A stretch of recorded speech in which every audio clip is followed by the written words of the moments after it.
السلام عليكم. بسم الله رب اشرح لي صدري ويسر لي أمري واحلل عقدة من لساني يفقهوا قولي kusoo dhawaada janalka Bro ICT IT waa tii casharadii aan wadnay halkaas ayaan kasii wadi doonaa maanta casharka aan qaadan doono waa wax loo yaqaano Huberve muxuu yahay waxaan rajeynayaa theory ahaan inaad u aqriso practica ayaan gali doonaa anaga si toos ah janalka YouTube-ka maaragtay theory laguma samayn karo laakiin haddaan kusoo koobo Huberve waa maaragtay waa isla sidoo kale serverka ayaa lagu shubaa si maaragtay speedka iyo quality-ga asiga maaragtay ama shirkadda day weynaato in maaragtay Huberve ay isticmaasho dhaqsida awgeed iyo maaragtay wax qaadka awgeed marka toos aan galno practicada hadayaan ku okay waxaan toos u gali doonaa practicada kusoo dhawaad mar labaad dabcan Huberve ayaan kusoo shubi doonaa casharkeena koowaad waa Huberve inaan kusoo shubno qaabka loogu shubi lahaa ayaan si toos u gali doonaa practicada halkan awjeedaan ayuu noo soo gali doonaa Huberve hadda maaragtay serverka ayaa noo kacsan laakiin Huberve halkan ayuu soo gali doonaa marka qaabka loogu shubo intee loogu shubaya marka halkan manage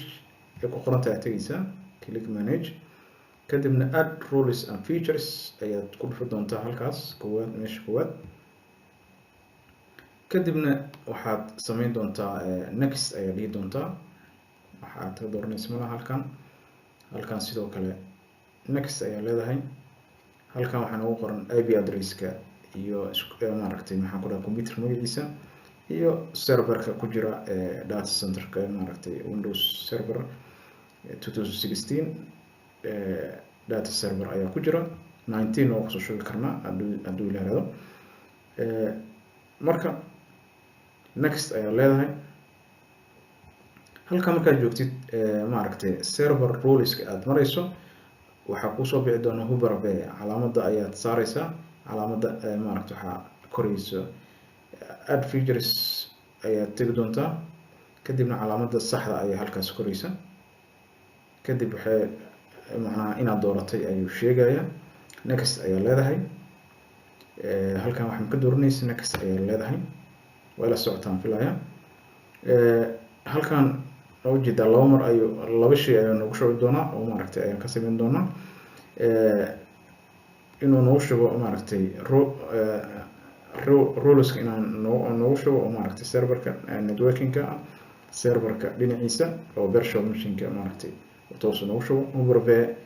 ayuu noogu shubi doonaa oo Huberve manager-ka meeshii aan maaragtay ka maamul lahayn ayuu noogu shubi doonaa machine-ka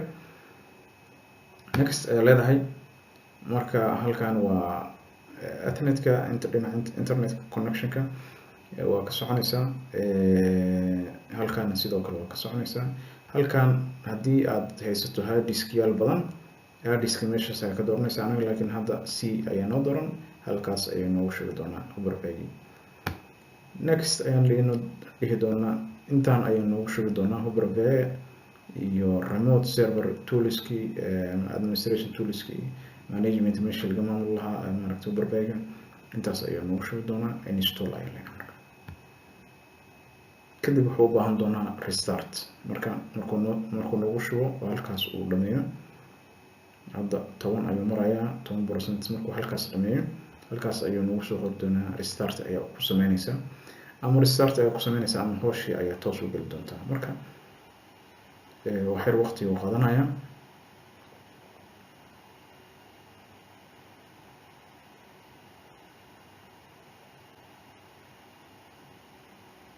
waka restart ayuu u baahan yahay laakiin you must restart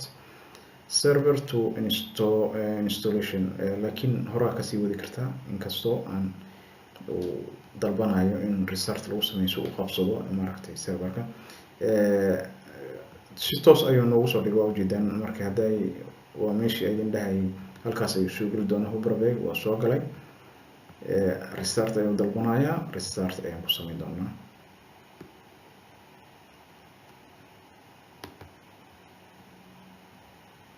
restart halkaas ay qalay okay waa taa hadda inoo soo kacay. marka passwordka ayaan gelin doonaa, halkaas ayaan ku dhufan doonaa, kadibna administratorka passwordkiis ayaan gelin doonaa.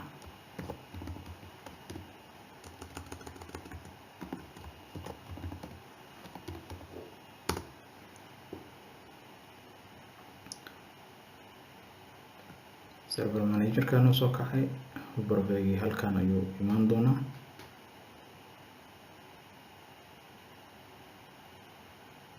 Halka Huberberg noo yimaaday. marka casharkeen maanta halkaas ayuu ku egyahay. in aan maaragtay Huberberg aan kusoo darsano ayuu ahaa cashar kale kuma dari karno, waqtiga ayaa dheeraanaya ama video ayaa dheeraan doona. marka